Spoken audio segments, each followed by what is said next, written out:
നമസ്കാരം, ഞാൻ വിജേഷ് വള്ളൂർ. പ്രൊഫഷണലി ഒരു ഫുൾ ടൈം ട്രേഡറാണ്. നമുക്ക് Nifty, bank Nifty, fin Nifty വരും ദിവസത്തിൽ മാനേജ് ചെയ്യാനുള്ള സപ്പോർട്ട് റെസിസ്റ്റൻസ് എന്തൊക്കെയാണെന്ന് നമുക്ക് നോക്കാം. നമ്മൾ മാർക്കിനെ കുറിച്ച് നമ്മളൊരു ലോങ് ടൈം ഔട്ട്ലുക്ക് നമ്മൾ കഴിഞ്ഞ ദിവസത്തെ വെള്ളിയാഴ്ചയിലെ വീഡിയോസിൽ നൽകിയിരുന്നു.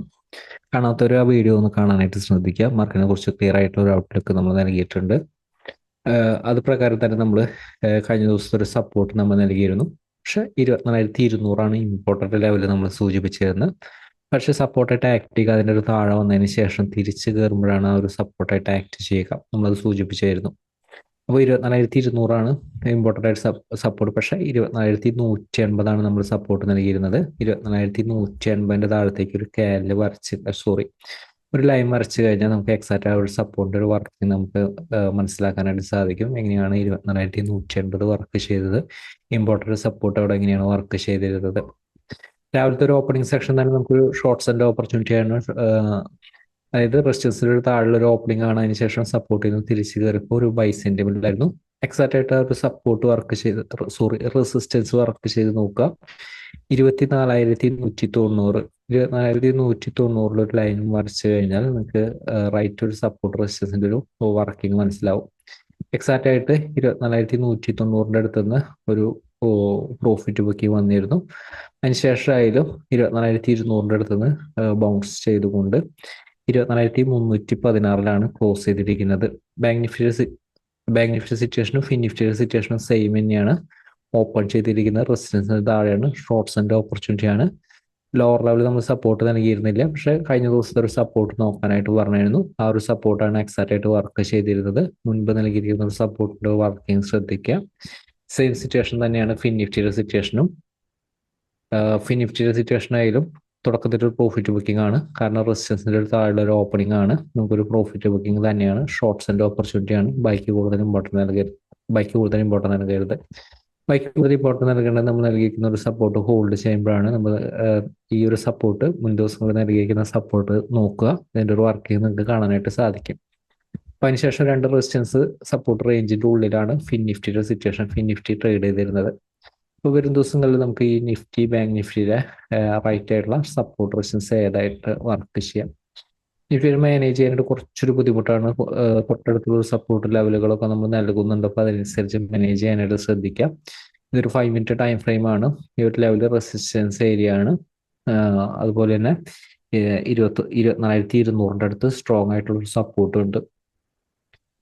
അപ്പോൾ നിഫ്റ്റിയുടെ ഒരു സപ്പോർട്ട് കാണുന്നത് 24,205 അവിടെയാണ് സപ്പോർട്ട് എടുത്തിരിക്കുന്നത്. 24,205 സപ്പോർട്ടായിട്ട് കാണുന്നത്. പക്ഷെ അതിന് ശേഷമായാലും സപ്പോർട്ട് ഉണ്ട്. ലോവർ ലെവലിൽ സപ്പോർട്ട് ഉണ്ട്. കഴിഞ്ഞ ദിവസത്തിൽ നമ്മൾ നൽകിയിരിക്കുന്ന സപ്പോർട്ട് ഉണ്ട്. 24,180 തന്നെ സപ്പോർട്ടായിട്ട് ആക്ട് ചെയ്യും. ഇത് തന്നെയാണ് ലോവർ ലെവലിൽ സപ്പോർട്ട് വരുന്നത്. അപ്പോൾ പ്രത്യേകം ശ്രദ്ധിക്കുക. ഇൻ കേസ് ഇതിൻ്റെ ഒരു താഴത്തേക്ക് വന്നാലും 24,205 താഴത്തേക്ക് വന്നാലും ഈ ഒരു സപ്പോർട്ട് ഹോൾഡ് ചെയ്താൽ 24,205 മുകളിലേക്ക് സസ്റ്റൈൻ ചെയ്താലാണ് ബൈ ഓപ്പർച്യൂണിറ്റി യൂട്ടിലൈസ് ചെയ്യേണ്ടത്. പ്രത്യേകം ശ്രദ്ധിക്കാം. ഈ ഒരു സപ്പോർട്ട് മാനേജ് ചെയ്യേണ്ട രീതി ശ്രദ്ധിക്കാം. നമുക്ക് ലോവർ ലെവൽ സപ്പോർട്ടുകൾ നോക്കാവുന്നതാണ്. ലോവർ ലെവലും തൊട്ടടുത്ത് തന്നെ സപ്പോർട്ട് ഉണ്ട്. ഈ ഒരു തൊട്ടടുത്ത് സപ്പോർട്ട് നൽകുമ്പോൾ മാനേജ് ചെയ്യേണ്ട രീതി നമ്മൾ പല വീഡിയോസിലും പറഞ്ഞിട്ടുണ്ട്. എന്നാലും ഒരിക്കൽ കൂടി പറയാണ്. അടുത്ത റെസിസ്റ്റൻസിന് മുകളിലേക്ക് സസ്റ്റൈൻ ചെയ്യണം.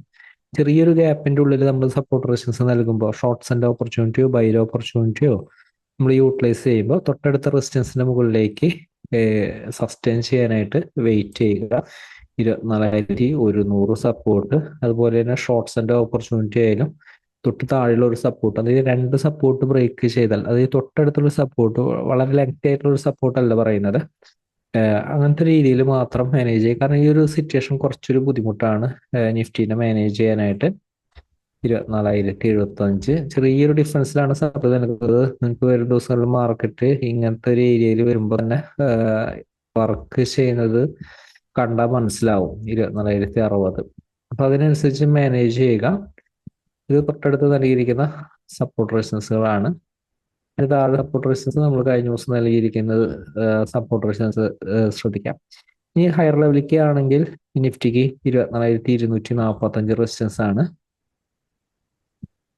കാരണം വരും ദിവസത്തെ ഒരു മാർക്കറ്റ് സിറ്റുവേഷൻ നമുക്കത് ഇങ്ങനെയാണ് മാനേജ് ചെയ്യാനായിട്ട് പറ്റുള്ളൂ. നമ്മൾ കഴിഞ്ഞ ദിവസമൊക്കെ നമ്മൾ എക്സാക്ട് ഇവിടുന്ന് ക്വസ്റ്റ്യൻസ് തന്നതിന് ശേഷം സപ്പോർട്ട് ഇത്ര ഒരു ഗ്യാപ്പിലാണ് നമ്മളൊരു സപ്പോർട്ട് നൽകിയിരുന്നത്. പക്ഷെ അതേ രീതിയിൽ വർക്കൗട്ട് ചെയ്യാനായിട്ട് വരും ദിവസത്തെ ഒരു മാർക്കറ്റ് സിറ്റുവേഷൻ അത് പറ്റില്ല. അതുപോലെ തന്നെ ഹയർ ലെവല് 24,275, 24,275, അതുപോലെ തന്നെ 24,310 ഇതൊക്കെ സപ്പോർട്ട് റെസിസ്റ്റൻസ് ആയിട്ട് നിലനിൽക്കാനായിട്ട് ഒരു സാധ്യത കാണുന്നുണ്ട്. 360, 375, 360 ഇത് റേഞ്ച് റെസിസ്റ്റൻസ് ആയിട്ട് ആക്ട് ചെയ്യും. അപ്പൊ തൊട്ടടുത്ത റെസിസ്റ്റൻസിന്റെ ഇടയിലാണെങ്കിൽ ഇത് ബ്രേക്ക് ചെയ്ത ബൈർ ഓപ്പർച്യൂണിറ്റി യൂട്ടിലൈസ് ചെയ്യാം. ഷോർട്ട് സെന്റ് ഓപ്പർച്യൂണിറ്റി ഇത് ബ്രേക്ക് ചെയ്താൽ 24,275 ബ്രേക്ക് ചെയ്ത ഷോർട്ട് സെന്റ് ഓപ്പർച്യൂണിറ്റി. ഇങ്ങനെ ഒരു റേഞ്ചിന്റെ ഉള്ളിലാണെങ്കിൽ ഇതേ രീതിയിൽ മാനേജ് ചെയ്യാനായിട്ട് ശ്രദ്ധിക്കാം. അതുപോലെ തന്നെ ഹയർ ലെവലിലേക്ക് 24,365 മുകളിൽ വേറെ റെസിസ്റ്റൻസ് ഇല്ല. 360 താഴത്തേക്കാണ്, സോറി 365 അല്ല, 360, 375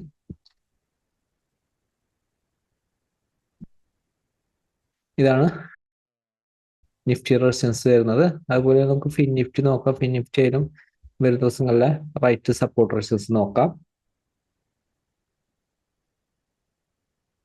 23,545, അതുപോലെ തന്നെ 23,520. അപ്പോൾ 23,520 താഴെയാണ് ഷോർട്ട് സെന്റ് ഓപ്പർച്യൂണിറ്റി യൂട്ടിലൈസ് ചെയ്യേണ്ടത്. രണ്ട് റേഞ്ചിന്റെ ഇടയിലാണെങ്കിൽ അല്ലെങ്കിൽ ഇതിന്റെ മുകളിലായാലും ഷോർട്ട് സെന്റ് ഓപ്പർച്യൂണിറ്റി 520 മുകൾ താഴെയാണ്. കേസ് 520 ഹോൾഡ് ചെയ്ത് 545 മുകളിലേക്ക് സസ്റ്റെയിൻ ചെയ്താൽ ബൈർ ഓപ്പർച്യൂണിറ്റി ആണ്. ഹയർ ലെവലിൽ പിന്നെ റെസിസ്റ്റൻസ് കാണുന്നത് കുറച്ചറിയാണ്. 23,710 റെസിസ്റ്റൻസ് കാണുന്നത്. 710, 23,750 ഇതാണ് റെസിസ്റ്റൻസ് കാണുന്നത്. ആ റെസിസ്റ്റൻസ് വിട്ട് കഴിഞ്ഞാൽ 23,810 റെസിസ്റ്റൻസ് കാണുന്നത്. 23,810, അതുപോലെ തന്നെ 23,920 റെസിസ്റ്റൻസ് കാണുന്നുണ്ട്. അപ്പൊ ഇതാണ് റെസിസ്റ്റൻസ് ആയിട്ട് കാണുന്നത്. ഇവിടെ 520 താഴെ 455 സപ്പോർട്ടാണ്. അതുപോലെ തന്നെ 400 താഴെയാണ് സപ്പോർട്ട് വരുന്നത്. 455, 390. അതിനുശേഷം മുൻപ് നൽകിയിരിക്കുന്ന ഒരു സപ്പോർട്ട്. ഇൻ കേസ് മാർക്കറ്റ് വേറെ ഏതെങ്കിലും റേഞ്ചിലേക്ക് പോവുകയാണെങ്കിൽ, ഹയർ ലെവലിലേക്ക് വേറെ റെസിസ്റ്റൻസ് ഇല്ല. ഫിനിഷ്ഡ് സിറ്റുവേഷൻ വേറെ റേഞ്ചിലേക്ക് പോവുകയാണെങ്കിൽ റെസിസ്റ്റൻസുകൾ മുൻപ് നൽകിയിരിക്കുന്ന 2 ദിവസം മുൻപ് നൽകിയിരിക്കുന്ന റെസിസ്റ്റൻസുകൾ ഒന്ന് ശ്രദ്ധിച്ചാൽ മാനേജ് ചെയ്യാനായിട്ട് പറ്റും. കാരണം വരും ദിവസത്തെ ഒരു മാർക്കറ്റ് സിറ്റുവേഷൻ അങ്ങനെയാണ്. വരും ദിവസത്തെ ഒരു ക്ലോസിംഗ് അനുസരിച്ച് വേണം നമുക്ക് ഇനി പുതിയ അപ്ഡേറ്റുകൾ നൽകാനായിട്ട്. അപ്പോൾ ബാങ്ക് നിഫ്റ്റി സിറ്റുവേഷൻ ആണെങ്കിൽ 52,430, 52,430 ആണ് സപ്പോർട്ടായിട്ട് കാണുന്നത്. 52,385, 52,385 സപ്പോർട്ടാണ്. 52,250 സപ്പോർട്ടാണ്. പ്രത്യേകം ശ്രദ്ധിക്കുക, തൊട്ടടുത്തൊരു റേഞ്ച് ഉണ്ടെങ്കിൽ രണ്ട് സപ്പോർട്ട് ബ്രേക്ക് ചെയ്ത് അല്ലെങ്കിൽ മുകളിലേക്ക് താഴത്തേക്കായാലും അതേ രീതിയിൽ മാനേജ് ചെയ്യുക. 52,250 സപ്പോർട്ടാണ് വരുന്നത്. അതുപോലെ തന്നെ 52,125 സപ്പോർട്ടാണ്. 52,125 സപ്പോർട്ട് വരുന്നത്. ഹയർ ലെവലിലേക്ക് ആണെങ്കിൽ 52,875 കുറച്ച് അകലെയാണ്. ഈ ഒരു രണ്ട് റേഞ്ചിലും, ഈ രണ്ട് റേഞ്ചിലും അല്ലെങ്കിൽ എക്സാക്ട് സപ്പോർട്ട് റെസിസ്റ്റൻസ് എന്നുള്ള ഒരു ഓപ്പർച്യൂണിറ്റിയാണ് കൂടുതൽ സാധ്യത വരുന്നത്. 875 റെസിസ്റ്റൻസ് ആണ്. പിന്നെ അതുപോലെ തന്നെ 53,105 ആണ് റെസിസ്റ്റൻസ് കാണുന്നത്.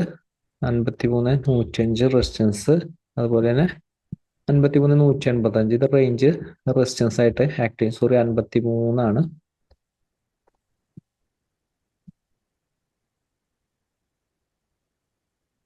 അപ്പോൾ in case gap down opening ആണ് ഈ രണ്ട് റെസിസ്റ്റൻസിന്റെ ഇടയിലാണ് അല്ലെങ്കിൽ ഇതിന്റെ മുകളിലാണെങ്കിൽ ഷോർട്ട് സെന്റ് ഓപ്പർച്യൂണിറ്റി 53,105 താഴെ 875 കൂടി ബ്രേക്ക് ചെയ്താൽ പ്രോഫിറ്റ് വെക്കുന്ന സാധ്യത. In case gap up opening ആണ് റെസിസ്റ്റൻസിന്റെ ഒരു താഴെയാണെങ്കിൽ short saint opportunity. Gap down opening ആണ് സപ്പോർട്ടിലാണെങ്കിൽ ബൈർ ഓപ്പർച്യൂണിറ്റി. പക്ഷെ ഈ രണ്ട് സപ്പോർട്ടും ബ്രേക്ക് ചെയ്തിട്ടുള്ള ഒരു ഓപ്പണിംഗ് ആണെങ്കിൽ കുറച്ചധികം വീക്ക്നെസ് ആയിരിക്കും. ബൈർ ഓപ്പർച്യൂണിറ്റി പ്രത്യേകം ശ്രദ്ധിക്കുക. അടുത്ത റെസിസ്റ്റൻസിന്റെ മുകളിലേക്ക് സസ്റ്റെയിൻ ചെയ്യുന്നതിന് മാത്രമാണ് ബൈർ ഓപ്പർച്യൂണിറ്റി. നിഫ്റ്റിയിലും ബാങ്ക് നിഫ്റ്റിയിലും ഇത്ര ലെവലിൽ സപ്പോർട്ട് റെസിസ്റ്റൻസ് ഒന്ന് മാർക്ക് ചെയ്ത് വെക്കുക. അതിനനുസരിച്ച് ഇതിൻ്റെ ഒരു വർക്കിംഗ് നോക്കുക, എങ്ങനെയാണ് വർക്ക് ചെയ്യുന്നത് നോക്കുക. ഒരു ദിവസം മാർക്കറ്റ് വീണ്ടും കാണാം. Thank you.